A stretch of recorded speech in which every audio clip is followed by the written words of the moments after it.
Welcome into the best in true crime podcasting. This is True Crime Tuesday. I'm Tim Dennis. Have a very interesting show for you this Tuesday. We have a book here that takes place in the recent past, in the 60s, when the Beatles were all the rage, and we're going to talk about the Beatle Bandit today. It's a serial bank robber's deadly heist. I'm reading it right from the exact title. A cross-country manhunt and the insanity plea that shook the nation. This is a very interesting story. We're just going to jump into it right away, and I'll tell you, it's got twists and turns and a heck of a... It's even got a murder in here, too, which we'll talk about here. And it is quite the story, I'll tell you that. Nate Hendley is our guest. He's a Toronto-based freelance journalist and author. He has written several nonfiction books, primarily in the true crime genre. His books have examined wrongful murder convictions. The Boy and the Bicycle is one of them. Scams and hoaxes. The Big Con is one of those. And organized crime, which we may have to get him back to talk about the Mafia, a guide to an American subculture. I'm a huge Mafia book fan at that. Nate's most recent book, The Beatle Bandit, is the one we're talking about today. It's about Matthew Kerry Smith, who is an intelligent but troubled veteran of the Royal Canadian Navy who robbed Toronto area banks in the early 1960s to finance a one-man revolution. We're going to jump into it right away today. Let us welcome in to True Crime Tuesday, Nate Hendley. Good morning, good afternoon, good evening. Hi, Nate. How are you? I am well. Thanks for having me, Tim. Thank you so much for being with us, Nate. But before we jump into the story, let's get a little bit of your background, more so than what I just read there, Nate. Tell me a little bit about yourself and first of all, how you got into basically journaling and chronicling other people's stories. Okay, fair enough. I guess the first pertinent point is I'm actually was born in the United States. We're in Connecticut. My entire family are Americans. We're the only Canadian branch, the entire family. Oh. Skipping forward a few years, I went to university, Trent University in Peterborough. I always envisioned myself as a writer ever since I was a little kid, and handwrite these long, adventure-type novels, mercenaries or terrorists or such. I had a wonderful teacher in grade 8 who would actually critique these books. That was my first taste of literary criticism. And I realized I couldn't make much money as a novelist. So I went to journalism school, studied journalism, and then just jumped in from there. So since the 90s, I've been working as a journalist and always harbored, though, this desire to write a book. And I always envisioned it would be a novel, but the opportunity arose to write a nonfiction book. A company named Altitude Publishing put out an announcement that they were looking for punchy popular history from Ontario or Toronto. At the time, a bank robber named Edwin Alonzo Boyd had just died. He was a notorious bandit in the 1950s, held up a lot of Toronto banks. I pitched a book idea to the Altitude. They liked it. A contract ensued, and then a book resulted from that. And I just fell into true crime. They said, "Would you like to write more books?" I said, "Sure." And they would send me lists. And a lot of these lists contained a lot of true crime topics. So I sort of became their go-to true crime guy. And along the way, started writing for other publishers as well. An American publisher, Greenwood, now BBC Clio, invited me to write a book about Bonnie and Clyde, which I obliged. And then I wrote some books for them about the Mafia and consequences, etc.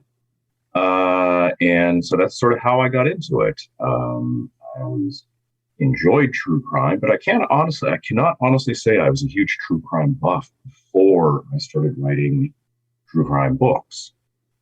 I had read a few classics like, In Cold Blood and Helter Skelter, but I was never, I wasn't a fanatic about it. I read most of the history, social issues, that sort of thing. So you were more mainly more of a history buff. If there was a subject that you wanted to explore, or one that the ultimate Nate Hendley book, what book would you want to write? What would you want to delve into? Oh, that's a good question. I have as most writers do, I have visions for about 20 different projects going on, most of which I'd like to keep top secret. One project, though, that would involve both history and true crime is I would love to write an expanded book about Dutch Schultz. I had written a short book about Mr. Schultz, which is available from Gundren Press in ebook format. And I'd love to really dig in and write a really long book, hundreds of pages, because he was just this fascinating gangster. He was like extremely eccentric. This is the 1930s. He made a fortune from bootlegging, extortion, and illegal lotteries. And he's just a fascinating guy, and made a fortune, but was brought down by his own peers who conspired against him because they just really couldn't stand him and were afraid he was going to do some crazy things. Leave it at that. That's sort of a dream project that I've had in mind for a while, but might not get around to for quite a bit. But a really sort of expansive, something along the lines of there are some magnificent, huge books about Al Capone in the last few years. I'd love to do something like that. I'm not sure. So let me ask you this, Nate. Do you feel like, some of the best or better crime books out there tend to take place in the not so recent past? I mean, we're looking at, 60, 70 years ago. Do you feel like, I hate to say this because it sounds bad, do you feel like the flair, the panache that criminals had in those time periods from the 20s to, like, say, the 1960s or 70s, that these criminals had a little bit more flair than criminals today? Have we lost something in today's criminals that they didn't have back then?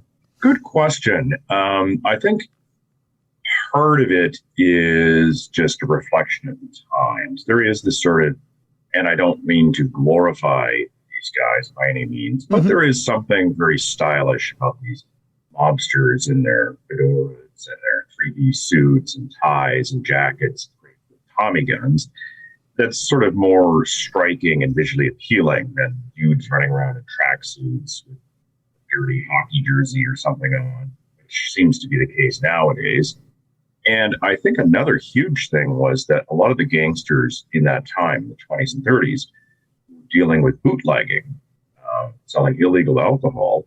And from our modern perspective, our attitude is kind of like, well, we shouldn't have banned this in the first place. Like, this is, it was insane to sort of try to have prohibition in alcohol. It caused all sorts of, problems that weren't foreseen. So there's more, I think, it's easier to sympathize with somebody who is selling illegal hooch than someone selling illegal crack, although they're both intoxicants. I think, crack still is illegal, or amphetamine or whatever. So looking back, there is sort of a bit of a sympathy that these guys are just got into the market when there's a big demand. And there was a bit of a panache, I guess you could say. There's always, these guys are just as brutal as anybody today. So I'm always careful not to overly glamorize these guys, but they definitely did have more of a concern about their image and appearance.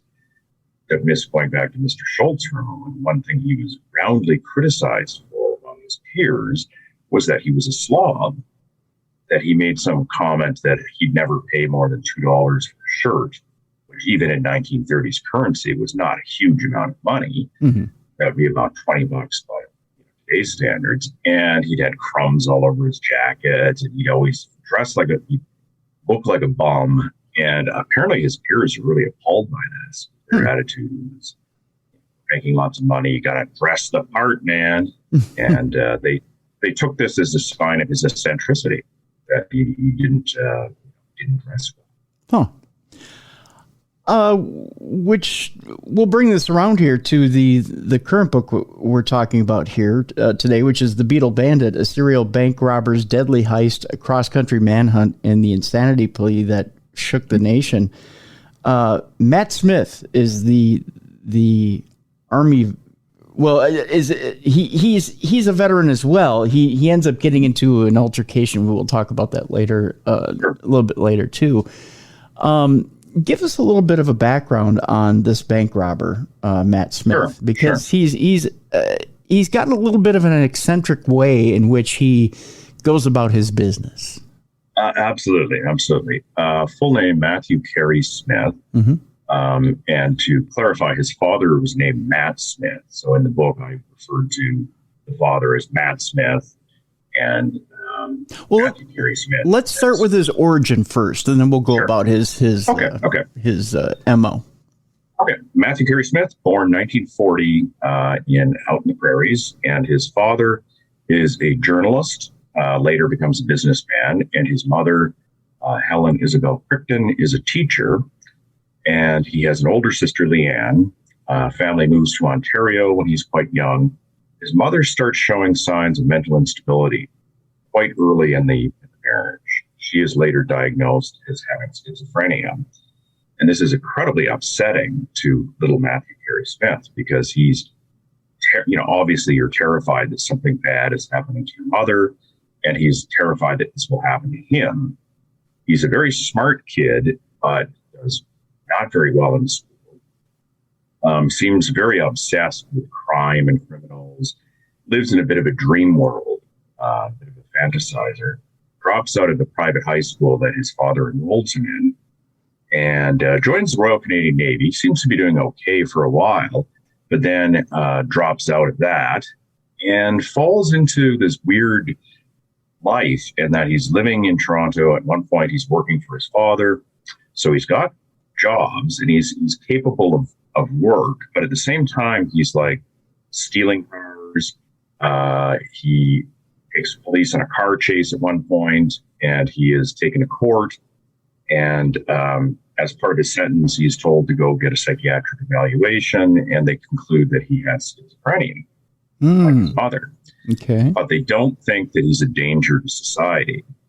So he's out and about. He also starts at this point, we're talking early 1960s, he starts robbing banks. And at first, there's no real reason for this other than as a child, he kind of admired bank robbers. Starts robbing banks. His very first bank robbery, he accidentally fires a gun and badly wounds an accountant who has to later get a steel plate put in his head. And he alternates between being sort of a criminal and working straight jobs. Like at one point, he goes out west and works for Inco, which is International Nickel. Has a reputation as a good worker. He gets a job at one point in Toronto at Dunlop Rubber, operating a machine, and again, good steady worker. And he goes out west. He sort of accumulates some friends that he brings back to Toronto, and he finds a girlfriend, Eileen Charity Amiot. She is her Métis, which means an Indigenous father and a French Canadian father, Indigenous mother, and then backwards. And at the time, Canada is a much more racist society, openly racist than it is today. So this raised some eyebrows that he's dating a person with Indigenous background, and they're living together in Toronto. So that's like people at the time didn't live before marriage. So Matt Smith, he's got a house, he's living with all these people, and he continues to rob banks, and he's starting to develop this revolutionary consciousness that he wants to overthrow the government. And he rants and raves to his roommates, but he doesn't really have a clear idea of what he wants to overthrow and replace it with. He just seems to like violence for the sake of violence. And he has this macho man warrior attitude. He expresses admiration for both communists and Nazis, but not for their ideology, but just for the fact that they went out and committed acts of violence. So it's a bit of a nihilistic approach. And this leads up to the notorious July 24th, 1964 bank robbery at Bathurst Manor Plaza. If you want, we can explain, or we can segue into anything else. Well, let's rewind just a little bit. I'm interested to know, now, he gets the diagnosis of schizophrenia. Obviously, he had a bit of an issue with his mother being schizophrenic. Yes. At this point, I'm curious as to whether there's and let's get a little psychological here. if there's a bit of a self-loathing complex at this point, because it sounds like he's struggling between trying to fit in with society versus trying to struggle with his own self. It almost sounds like as he's fighting with an identity of robbing banks and wanting to fight against society, it sounds like he's also trying to assimilate with society. It's almost like he's got this internal war going on with himself. Would you agree with that assessment? I would. I would add a couple elements to that. Okay. He definitely had this internal struggle that part of him wanted to be a warrior and lead Canada into this revolution. He envisioned himself leading this revolution. At the same time, he uses some of his bank robbery money to buy a bungalow and moves his friends in, and has TV and is like, hey, how you doing? And accumulates what we would consider sort of the trappings of a middle class life, car, home, all this sort of thing. And the element that I would add, though, is he had this ferocious sense of competition with his father. Matt Smith goes from being a journalist to being quite a successful businessman. And he has his son has this intense rivalry with him, that the son feels like he constantly has to outdo his father. At one point, his father buys a tape recorder, for dictating business, blah, blah, blah. His son shows up with a tape recorder that's way more valuable. And he has no reason for owning this. He just wanted to one-up his dad. Okay. He will drive, he'll show up at his dad's place with a really fancy car just to show off. And he's really has this bizarre kind of thing that he's trying to show who's better than his dad.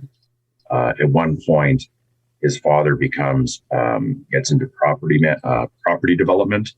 So Matthew Kerry Smith buys an apartment with some of his bank robbery money and wants to get into property development, just like dad. So he has this weird kind of conflict going on with his father. And he seems to alternate between compassion for his mom and contempt. At one point, he lives with his father, who is sinking deeper into mental illness. His mother, at this point, is convinced that giant insects are roaming her apartment, and the only way to ward them off is to keep her television on and all her appliances on, including the oven, at full blast. And she'll stare at the TV for hours, convinced that she's engaged in some kind of telepathic communication. So, he's living there with his mom, which is not the best environment. Yeah, not healthy. So very, very complicated guy, to put it mildly. Is there any point where the father acquiesces and just says, you know what, I kind of see what's going on here, and I see that, or is he not in touch really with his feelings enough to say, son, I understand what you're doing here. Maybe I need to make a better effort, and maybe we need to develop a better relationship here. Sure. The father tries. The father tried very hard. As a teenager, his Matthew Kerry Smith's father put him into therapy, got him in touch with doctors, got him in touch with therapists, counselors. None of it helped. That the therapist said, well, your son just sits there and doesn't say anything during our sessions. His father paid for this very expensive private school for him to go to. His father constantly tried to give him advice. His father knew something was wrong. And he was not one of these oblivious fathers who says, oh, no, my son's fine. There's nothing wrong. One of Matt Smith's huge things that pains him is that his son could not get the treatment that the father felt he needed. That his son is diagnosed 1961 as having schizophrenia, but he's not ordered into treatment. He's told, well, go to outpatient therapy and we'll take it from there. Matthew Kerry Smith shows up a couple of times, doesn't go, isn't punished.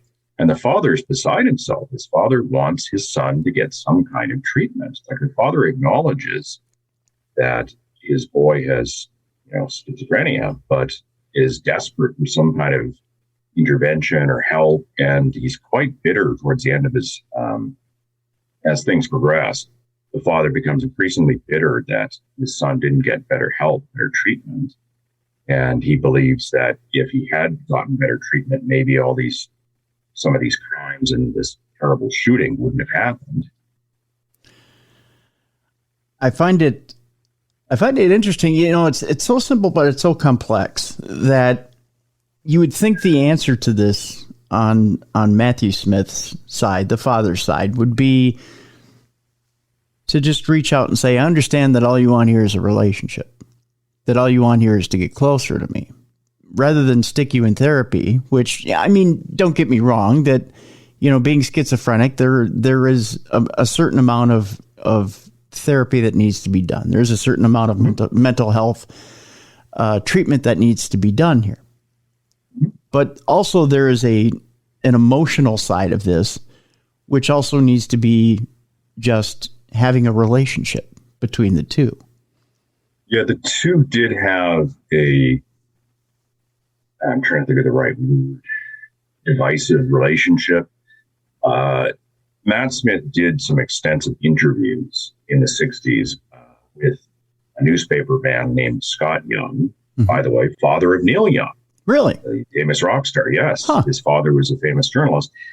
And again, we're only getting Matt Smith's side of things, the father's side of things. Sure. If the father is accurate, his son was very moody and very spacey and would not engage in conversation.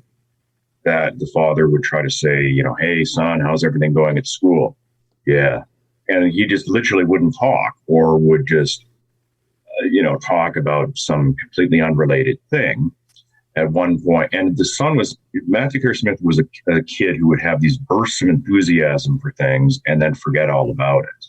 That he got very into ham radio, which was sort of the precursor to the internet, private radio network. His father arranged for him to take these exams and to get involved with this. Matthew Kerry Smith passes his exams with flying colors, and then that's it. Just loses all interest in this. At one point, Matthew Kerry Smith says he wants a guitar. His father buys him a guitar. I actually have a photograph of the boy playing the guitar, looking quite happy. And that was it. Like he learned a couple chords and then no interest. So it sounds, and again, like I said, we're only getting the father's interpretation, but it sounds very much like his son was very difficult to reach. And I am not a psychiatrist. I don't pretend to give an armchair analysis. I don't either. But from what I understand, schizophrenia typically manifests when you're late teens, early 20s. But prior to that, somebody who is sort of pre-schizophrenic I don't even know if that's a word. Quite often they have signs of being a sort of moody, spacey, isolated. They're definitely something going on there. So by all accounts, he was a bit of, I think the word asocial might come to mind. Like he was just not a gregarious, outgoing kid.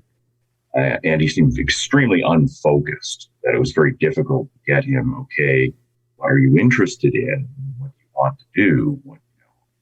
What practical steps do you want to do to achieve this goal? Well, I don't know.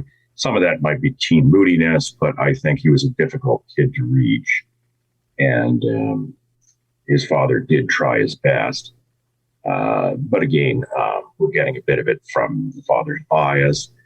Although I have read letters from Kerry Smith, Matthew Kerry Smith, when he was in prison, he wrote extensive letters.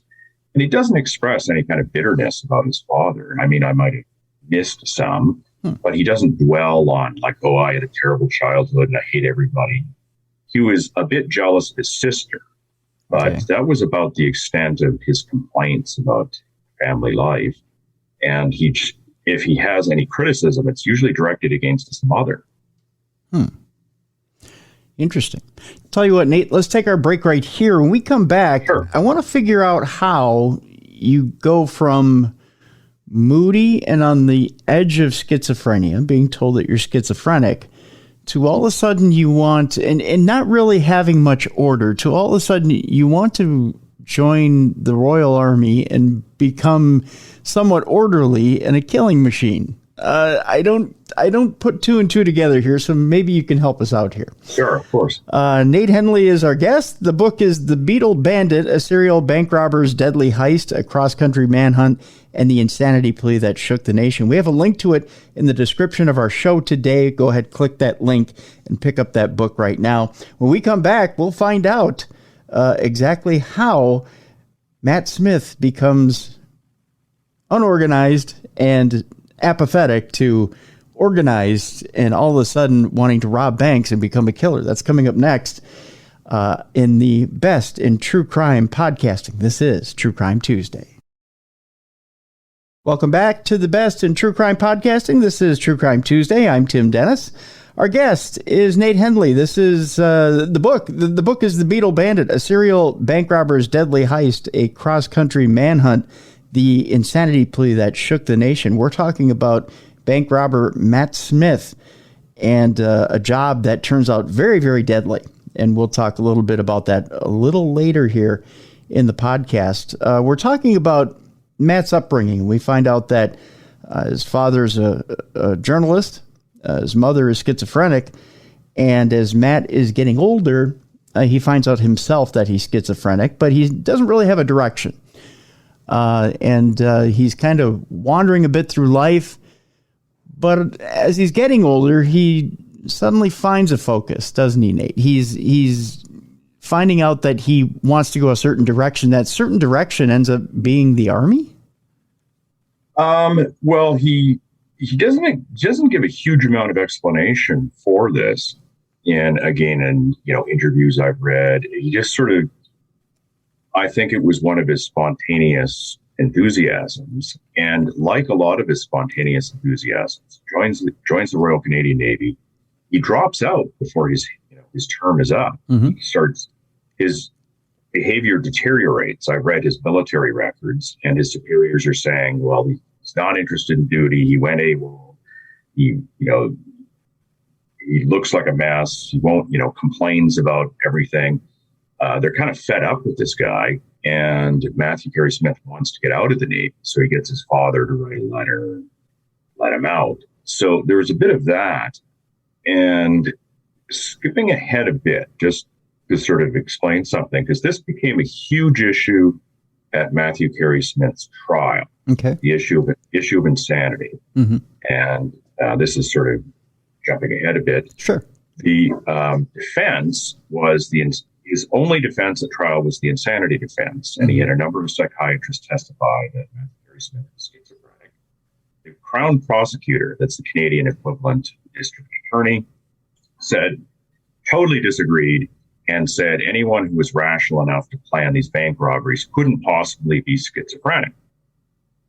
So again, 1964. So this is the state of research on this is not quite as advanced. But in rebuttal, a number of the defense doctors, psychiatrists said, you got to understand that in a lot of cases, these conditions are not like a 24/7 condition, that you can have moments of great lucidity. And Matthew Kerry Smith was able to hold down a job, but then he'd come home from the job and rant and rave to his roommates about revolution or overthrowing the government. So he's capable of these very lucid, very sort of deliberative planning. At the same time, it's matched with these bizarro ideas of overthrowing society and installing some kind of weird replacement government. Keep in mind, his mother is very much the same. Helen Isabel Crichton alternates between moments of basically psychosis, and at one point she's institutionalized. But later in her life, she manages to pull it together to take like a train ride to visit Matthew Kerry Smith's family. I read a few letters she wrote. Mm-hmm. So she does alternate. So it's important to stress that it's not like a condition. There's different types of schizophrenia, and some of them are milder than others, and not all of them are like all schizophrenia all the time. But as just to note, that became a huge issue at his trial. What is really going on with this guy's mind? And I have read some prison letters from Matthew Kerry Smith, and it's very interesting because they follow a similar pattern that they often are they combine very normal, mundane things like talking about the commissary and we had a talent show last night and the prison lights go out at 10, followed by this bizarre segues into, like, I have this tumor behind my ear, and if it had been removed as a child, I'd be a genius like Einstein. And it's sort of, vacillating between these two sort of extremes. That seemed to be a constant. If there's a theme to his life, it was this constant vacillation between sort of relative normality, and I'm using it at air quotes, relative, okay, and just bizarre sort of fantasy fueled, near psychotic behavior. So would you describe it, Nate, as lucid with moments of schizophrenic panic, or would you describe it as schizophrenic panic with moments of lucidity?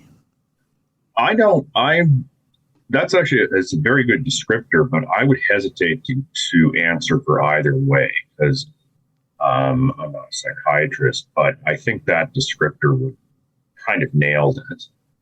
And one other little thing to keep in mind is that some of the work he did, like he worked as a machine operator at a Dunlop rubber plant, these are tasks that you can do, like it's it's almost an automated type of task. Like it's not something that requires a gigantic amount of, it's not rocket science. Yeah, you can go mindless and just do the repetitive motion type deal.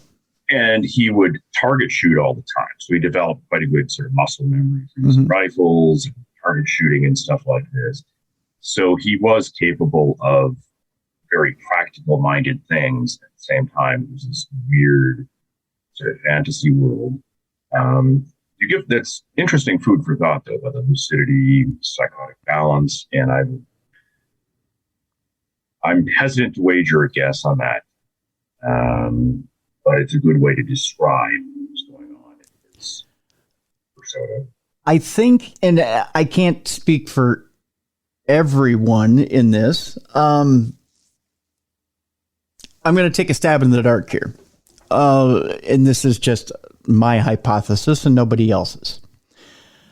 I think when you suffer with that type of condition, I think you can have, if you're in a moment of lucidity, or if you tend to be more lucid than having those times of schizophrenic panic, we'll put it that way. And I'm just framing it this way. If you tend to be more lucid than schizophrenic, like let's say you're working this factory job, okay, and you're working a deal where it's repetitive over and over and over and over again, it allows the mind to wander. And when the mind wanders, it's a trigger. It allows you to trigger and go off into a different direction. And there are certain triggers that allow the mind to wander to a point that may trigger that schizophrenia because it allows for anxiety. Anxiety could become the trigger for the schizophrenia. I have a cousin who is homeless and also schizophrenic, and his eyes glaze over when you start to talk about, for example, guns or swords, anything having to do with a violent nature. And you lose his personality. That's the best way to put it. He's gone. David is no longer there. He's gone. And in his place is just somebody and he doesn't get violent. Don't get me wrong. He doesn't get violent in that moment. It's just, he's gone. And then he's somewhere else. And then he's kind of rambling and he's talking about something else. And he's talking about a gun and what it does and, repeat action and this and that. And he's kind of reciting things, and you have to go, Davey, hey, come on back, buddy, and you're kind of talking to him, and then he kind of snaps back, and then he comes back to himself. But it takes a bit.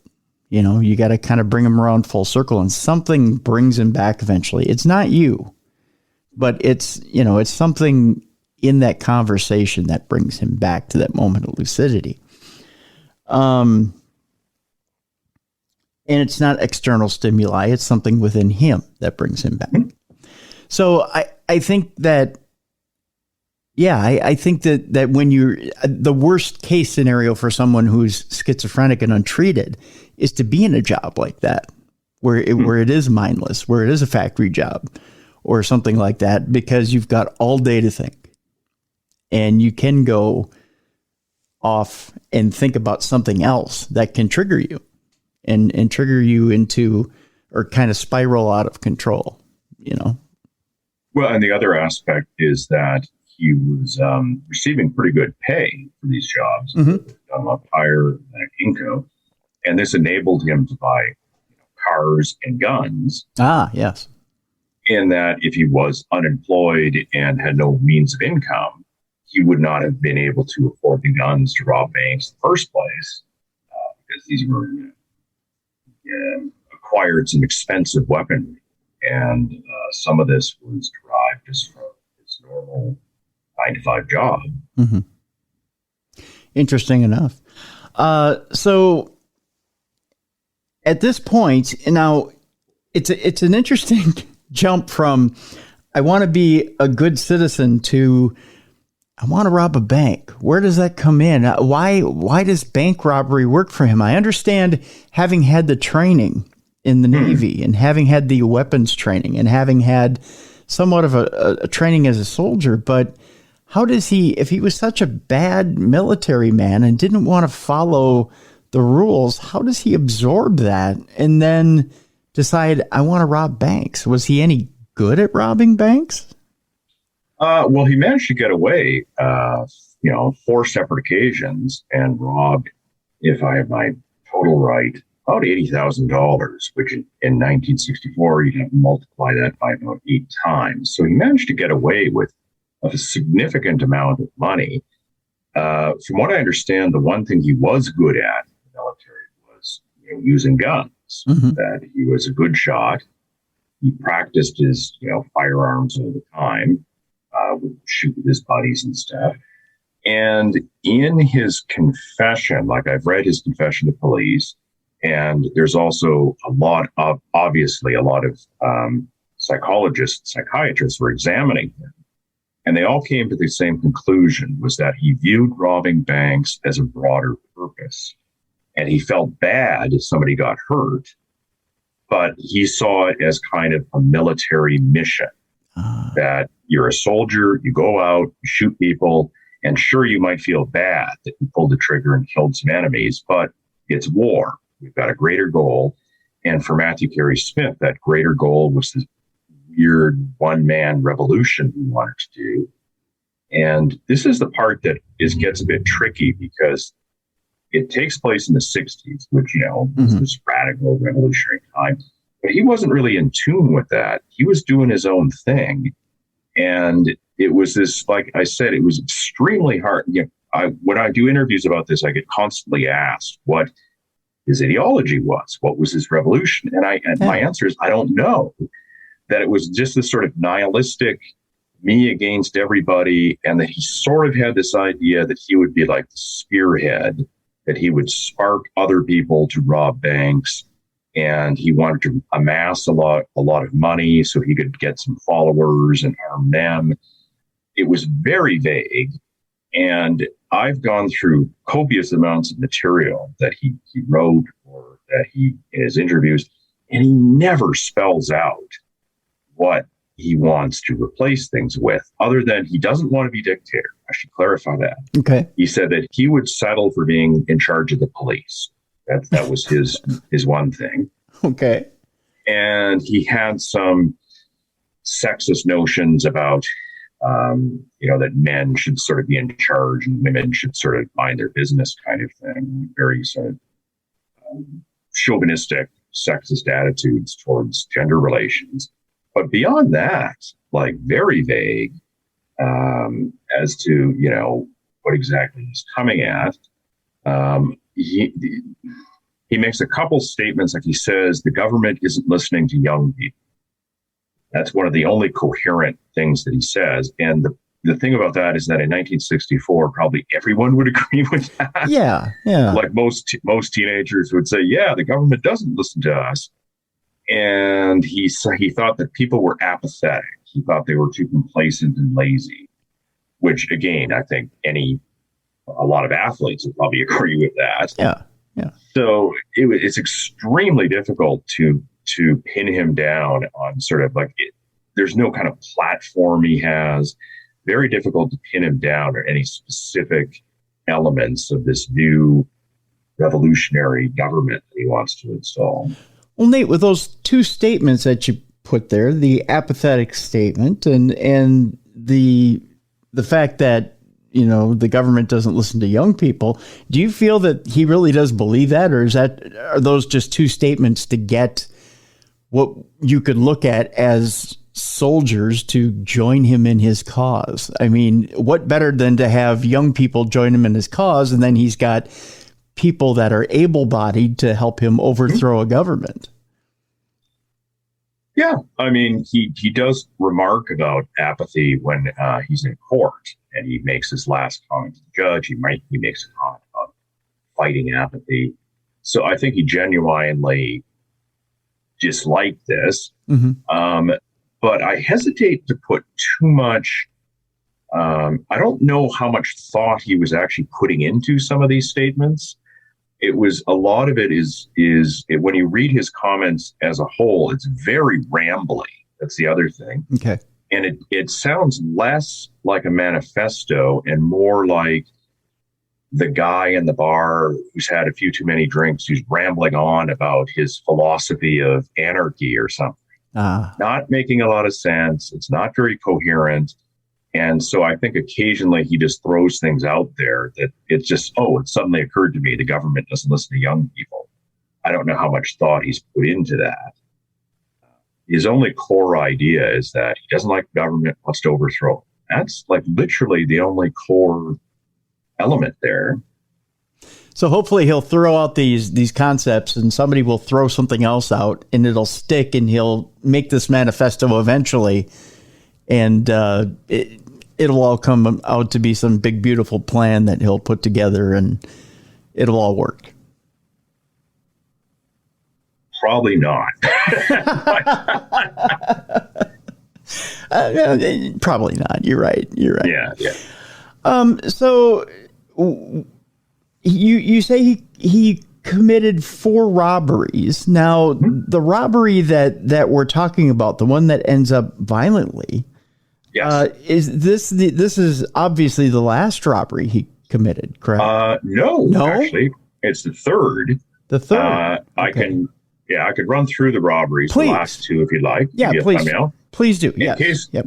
And for anyone listening, I have a siren going on outside my house. I live near a fire station. Oh, you're fine. Yeah. Okay. July 24th, 1964, he does his most famous robbery. And this is the Bathurst Manor Plaza, which is a shopping mall in North York, Ontario, near Toronto. And he's selected a bank, the Canadian Imperial Bank of Commerce. And he's got this cockeyed idea that the bank is going to be loaded with cash because it's in a fairly predominantly Jewish neighborhood. And he doesn't dwell on this. Like, he doesn't throw out, he's not anti-Semitic, but this is just something he throws out there. Well, it'll have a lot of cash because, there's Jewish people there. And for the robbery, he plans fairly carefully, steals a car and drives the robbery. And his disguise is he has a Halloween mask of Charles de Gaulle, French president, and a Beatle wig. These were wigs that retailers were selling everywhere. I've seen pictures of. 1964, the Beatles are the big deal of the day. Right. They're playing a concert, 2 concerts in Toronto that fall. I mean, everyone's going nuts about the Beatles. So he buys this Beatle wig and he's got a T-shirt on. It says CKEY, good guys. It's a reference to a radio station, CKEY. And that's his idea of a joke, that robbing a bank wearing a T-shirt saying good guy. So he leaves his car and he's got .45 caliber semi-automatic pistol, and an FN, a Fabrique Nationale semi-automatic rifle, which is a military-grade weapon. Canadian Armed Forces uses a version of it at the time. Goes into this bank, and he's put the rifle in a guitar case, and the rifle barrel is too long for the case, so he's painted the barrel pink. So anyone who sees him on the street will think he's some sort of bizarre street performer or clown or something. They won't think he's got a rifle in there. Saunters to this bank. A number of people see him. I interviewed people who were in this bank and saw him approaching. Comes in, announces there's a robbery, and then he kicks open the door to the manager's office, takes his rifle out, and shoots the wall. And everyone's like this gets everyone's attention, demands that they fill up all these sacks with money. And at the same time, he's making all these bizarro remarks that he says something about bank robbing is a tough way to make a living. And, he's like, people aren't sure, is this guy being funny? Is he being serious? So he manages to get about $24,000, and he puts these haversacks on, leads everybody out of the bank. And at this point, he's walking to his getaway car, and that might be the end of the story. But there's one guy in the bank, Jack Blanc. This is a middle-aged guy. He's a veteran of both the Canadian armies and Israeli armies. Wow. He's a military guy through and through. Mm-hmm. He is just furious that no one is trying to stop this robber. Why aren't you trying to stop this guy? Little historical thing. At the time, banks in Canada used to stock revolvers, and staff were actually expected to use them in case of a robbery. Wow.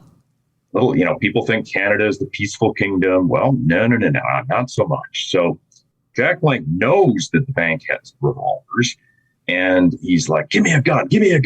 So an accountant, Carmen Lamb, who I interviewed, goes back in the bank, gets a pistol. Jack Blanc grabs it out of his hands, and he goes running after the Beatle Bandit. And he starts shooting at the Beatle Bandit. Beatle Bandit returns fire with his pistol, and they're blasting each other on a street. Picture this suburban, boring, beautiful, quiet neighborhood, and they're blasting away at each other. And Jack Blanc is a good shot, military guy. He doesn't realize the revolver only has 4 cartridges. Oh.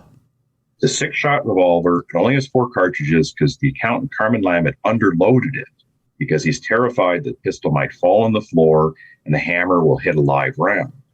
Discharge. There'd actually, believe it or not, a guy in a Canadian bank had been killed a couple of years prior to this robbery for that exact reason. So Jack Blanc's firing, and then 4 shots. 1, 2, 3, 4, then click. He's out of bullets. Beatle Bandit doesn't realize this. He thinks that this guy's got tons of ammo, takes his rifle, his FN rifle, fires twice. The first shot hits Jack Blanc in the hand and it deflects into his heart. Probably killed him. Second shot hits him in the head and definitely kills him. Just tears off his top of his head, takes out most of his brains. Oh. And the shot is so powerful that there's a window screen 3 floors above in an apartment building, and it's splattered with blood. Oh. Jack Blanc collapses. Everyone's going nuts. Beatle Bandit, though, can't get his car started. He's got a getaway car. He's got a contact switch in it, which allows you to start the car without a key. Okay? Yep. Contact switch won't work. So he's just killed a guy, can't get his getaway car to start, so he starts plunking down the street, firing random shots. Okay, so meanwhile, this other helpful civilian named Jack Cherlin had taken somebody else's vehicle and is tearing down the street. And his idea is that he's going to intercept the Beatle Bandit. Meanwhile, police cruiser shows up, turns a corner, PC Constable Donald Jackson. Beatle Bandit sprays the police car with bullets, almost kills the cop. Jeez. 3 times. Then he turns around and sees this other vehicle coming towards Jack Cherlin. The guy in the vehicle, Jack Cherlin, realizes, okay, there's this guy in front of me with a smoking rifle, just shot at a police car. I'm out of here. So he literally dives out of the car, but he doesn't take the keys with him. So the car just ambles on, hits a curb, and the Beatle Bandit realizes that this is the opportunity of a lifetime. Yeah. And in the book, I say if a Hollywood scriptwriter had included this in a screenplay, people would say, like, oh, give me a break. That's no way. That's unrealistic. That'll never happen. It happened, real life. So Beatle Bandit walks to this other car, throws his rifle in, throws his money in, gets behind the wheel, and slowly just drives away. Oh, and my gets God. away he's at large for 5 months. And the police, meanwhile, are trying to, figure out what happened. Jack Blanc is hailed as a hero, given front page treatment. Police are trying to track down the Beatle Bandit. They have no idea what he looks like. They have shell casings in the crime scenes. They figure he's got an FN rifle. So their big plan is to search all the gun shops for sales of this weapon. And at Canada at the time, you were supposed to register all firearm sales in Canada. But for mysterious reason, they defined a firearm to mean a pistol or a revolver or an automatic weapon. Okay. So bolt-action rifle, shotgun, semi-automatic rifle doesn't have to be registered. Oh. So it turns out they can't track down the murder weapon. There's this huge effort, and it's just, I describe this like pre-computer days. So these cops are wading through thousands of receipts from gun stores, can't find the weapon. Beatle Bandit is eventually caught on a fluke. He robs a bank in November 1964 in a small town called Sutton, Ontario. Skip forward 2 months later, January 1965, he's driving up Yonge Street, which is the main drag in the town. He's got his girlfriend's younger brother in the car. They get pulled over on a very random check of license plates. This motorcycle cop happened to have a list of wanted cars, and long story, but his car got on this list. Pulled over, taken to the station, and at the station, a pistol falls out of Matthew Kerry Smith's belt. Cops realize, okay, this is serious. They grab the gun, and Kerry just starts rambling on. Oh, yeah, revolution. And he admits that he's the Beatle Bandit, and the cops search his house and find like 20 guns. They find the murder weapon. That's the thing. God. They match the murder weapon. And Smith just very casually does this confession about revolution. And yeah, I robbed these banks, and he feels bad that he shot Jack Blanc. And so now he's captured. So that's the long-winded tale of what happened. He just vomited it all up. He just came right forward and... Oh yeah, no, I've read the confession, and he's just going on about, revolution and robbery, and oh yeah, I shot Jack Blanc, and he feels some remorse for it, but he again describes it as kind of an act of war. So now this sets the scene for his trial, and I don't know if you want me to get into that. Yeah, please. Yeah. Okay. Yeah. Okay, so Matthew Kerry Smith is put on trial, and as I mentioned earlier, his defense does not even attempt to say he didn't commit these crimes. Okay. His defense admits he committed all these crimes, but his defense said he's, legally insane. And Canada uses something called the McNaughton rule, which is a British thing. Okay. If a prisoner is so befuddled that they don't understand that they committed an evil act or a crime, they're considered legally insane, and they can't be hanged. Okay. Canada still had capital punishment. Mm-hmm. Legal insanity is different than medical insanity. So all these doctors testify that Matthew Kerry Smith is schizophrenic. He has these delusions of grandeur. He has rambling speech. He has these fantasies. The Crown, which is the Canadian equivalent of the district attorney, says, no, that's nonsense. They have this amazing description. They said he's an ordinary bank robber or something like that.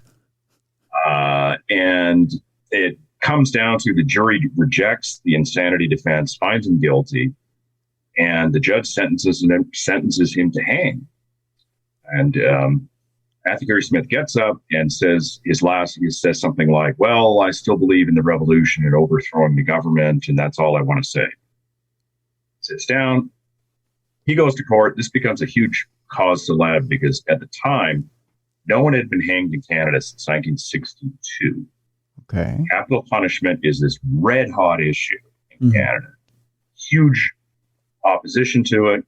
Also, a lot of people in favor of it. So eventually, the government of the day, the Liberal government, commutes Matthew Kerry Smith's sentence along with two other guys. And this is the turning point in Canada. It becomes obvious that no one else is ever going to hang. They don't officially abolish capital punishment to 1976, but this 1965, it's pretty much no one else is going to be hanged in Canada. Matthew Kerry Smith goes to jail, writes his upbeat letters to his wife. He has a son by this point, or he writes letters to his common law wife, I should say, Eileen Charity Amott. Mm-hmm. They have a son at this point. Then in the summer of 1966, he commits suicide. He slashes his wrists in jail and dies, and doesn't leave behind any notes or messages as to why. I'm kind of, and I know this is one of those how big is a baby elephant questions here, Nate, but so he slashes his wrists in prison. What does he get a hold of in order to do that? I mean, you would think that you would think that a guy who obviously is mentally ill, I mean, he's not going to be, I mean, he's on death row. You would think he would be in some sort of, I don't want to say suicide watch, but he would be treated a certain way being mentally ill, you would think, right? Well, yeah, because he committed suicide in jail, they had to do an inquest. Okay. It turns out that he was not put in the psychiatric wing of the prison, even though all the prison doctors said that he was either schizophrenic or close to it. And the logic was that he would have more opportunities to socialize and do work-related activities in general population. So he's in general pop. Prisoners in the psychiatric wing are not given razor blades to shave themselves. Okay. Prisoners in general pop are. So he uses a safety razor, just a razor blade, cuts his wrists. And this becomes a bit of a scandal because they're like, why on earth didn't you put him in the psychiatric part? And they have, like I said, they have this ridiculous, thought he'd have a better, basically it comes down to they thought he'd have a better time of it in general pop. But it became like front page news, like this idiotic decision not to put him on suicide watch or something. And there's never been any reason as to why he did this. I interviewed the Beatle Bandit's son, who's named Kerry Jr. He's a lovely guy. Okay. He was just a little baby when his father died. Mm-hmm. His theory was that his father is in jail, has a lot of time to think about things, and was overwhelmed with remorse for killing Jack Blanc. And there's some corroboration that apparently he did express to journalists some regrets about his path and about violence and revolution. So his son's theory was that he was overwhelmed with guilt and killed himself. But I haven't found any kind of, I said in my book, that sounds as good as reason as any, but I can't really think of any other alternative. And I'm not going to pretend to get into his mind and claim that I know why he did this. It's still a mystery. Yeah, I mean, true, but I'm just going to play devil's advocate again here, Nate. I understand the guilt. I mean, especially people are going to think I'm nuts for saying this, and I don't mean to use that terminology. I apologize for using that terminology. But if there's such a thing as being a good bank robber and feeling remorse for killing Mr. Blank, you would think also that he could seek some sort of counseling in jail, right? There's got to be some sort, even if it's some sort of religious counseling in jail or talking to somebody in jail, to get it off of his chest, to say, hey, I do feel remorse, and work his way through it that way. You would think. He did see doctors in jail, but mostly to complain about physical ailments. Okay. That he claimed he had some issues with his ear, and that, and then he had this idea that there was some lesions in his brain, and that might explain his behavior. They did various tests, by the way, both while he was alive and then subsequent after he died. They couldn't find anything. Couldn't find anything organically wrong with his brain. Okay. And there's no organic test for schizophrenia, just so people are aware. You're entirely right, though. I guess, and this is verging on armchair examination, but I suspect that this might have been tied in with this warrior attitude, that I'm a warrior, I'm a soldier, I did this mission, the revolution failed, therefore, somewhat like Japanese soldiers in the World War II would commit suicide as sort of remorse for defeat. This might be putting way too much thought into it, but I think it is tied in with that sort of warrior man attitude. But I see where you're going with it, Nate, but also a lot of soldiers came back from a lot of wars, World War II, Korea, Vietnam, with PTSD because things did happen over there where they did kill innocents. And there were a lot braver men than Matt Smith that came back and dealt with those issues and are still dealing with those issues to this day. Yeah, absolutely. Like I said, I'm throwing that one out there that it's a mystery. People, like with a lot of stuff with Matthew Kerry Smith's life, didn't really make a lot of sense because his sentence had just been commuted. He was a young guy. He was 24, so theoretically he could have served, 30 years and then managed to get parole and then see his family. Sure. I know it sounds like throwing my hands in the air, but with a lot of things with this character and with this book, I just say it's really inexplicable, and it doesn't make a lot of sense. And I think that his whole life didn't make a lot of sense in many ways. Yeah. That's true. And it's hard to, and we shouldn't judge people who are mentally ill that on their actions and try to second guess where they're going with certain things. But, you never know what happens at that moment when they decide to take their life too. I mean, you just have no idea. And to that manner, God rest his soul. I mean, there's there hopefully, you I don't know where I'm trying to go with this, but I guess there's you hope that maybe at that moment there was something in there that he could forgive himself at that point, because in the end, I think, I'm sure at that point, I'm sure the family is done everything they can to try to forgive him. And I don't know what solace you are thinking you can try to find at that point, as you're doing your time, there's that, if you do your time, you're paying it off as far as the state is concerned, or the province or whatever it is. So there's that way of paying it off. The other way is to actually pay off your in physical time and then get out and then try to do whatever you can for the family. There's different ways of paying that off rather than the way he took. But, again, when you're mentally ill, there's no, right.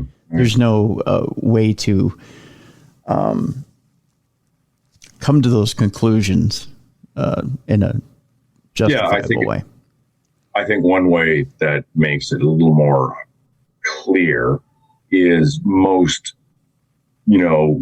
average people wouldn't just decide to buy guns and rob banks to foment a revolution.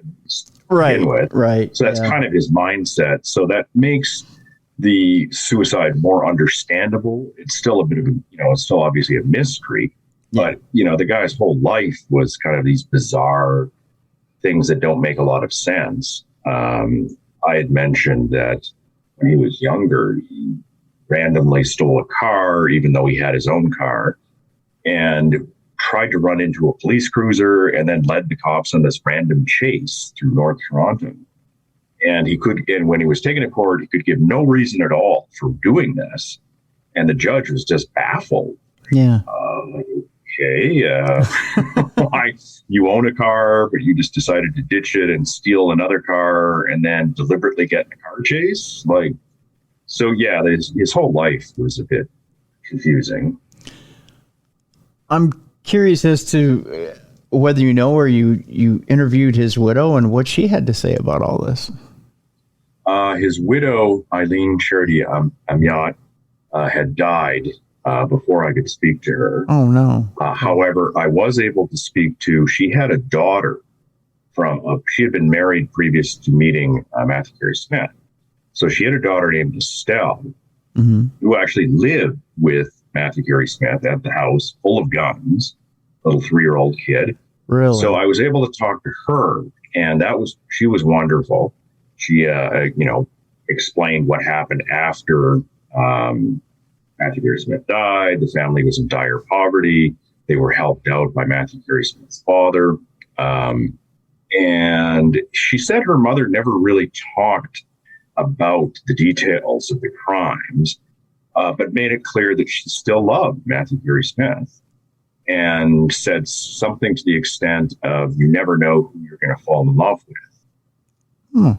She didn't excuse his actions, but she seemed to be sort of, at least this is interpreting through her daughter, seemed to be of the mindset, well, this is the guy I love. He did these things and I still love him. And beyond that, didn't really give a huge amount of explanation for her back, devotion to this guy or anything like that. Interesting. Yeah. The book is The Beatle Bandit, a serial bank robber's deadly heist, a cross-country manhunt, and the insanity plea that shook the nation. It is available right now. We have a link to the book in the description of this program. We encourage you to go get the book. Again, we've only scratched the surface of this book. There's much, much more in the book for you to go ahead and explore, and it is a fascinating story. Nate Hendley, I want to thank you very much for joining us today on True Crime Tuesday. Thank you very much, Tim. And I really enjoyed it. And I like the opportunity to talk about the book, obviously. And I also like getting these good questions, some good questioning there. And I hope you can make me sound coherent. Oh, well, absolutely. You're very coherent. I hope I didn't fumble and bumble with you as well. So there you go. All right. It's a time where if you're listening to the free version of the show, we must bid you adieu. But if you don't want to leave us right now, you don't necessarily have to. What you can do is you can go to Stitcher.com, click on the subscribe button under Stitcher Premium. That will get you to listen to Dumb Crime, Stupid Criminals. That'll get you to listen to the ad-free version of Darkness Radio. And that'll get you to listen to hundreds of podcasts ad-free and expand your audio horizons more than you could possibly ever imagine. And the best thing is you can do it for just $5 a month. Do it right now. Go to Stitcher.com, click on that premium button, subscribe to Stitcher Premium for just $5 a month. You'll get Dumb Crime, Stupid Criminals as far as True Crime Tuesday. You'll get an ad-free Darkness Radio. And of course, you'll get hundreds of podcasts ad-free and expand those audio horizons. Go ahead and do it today.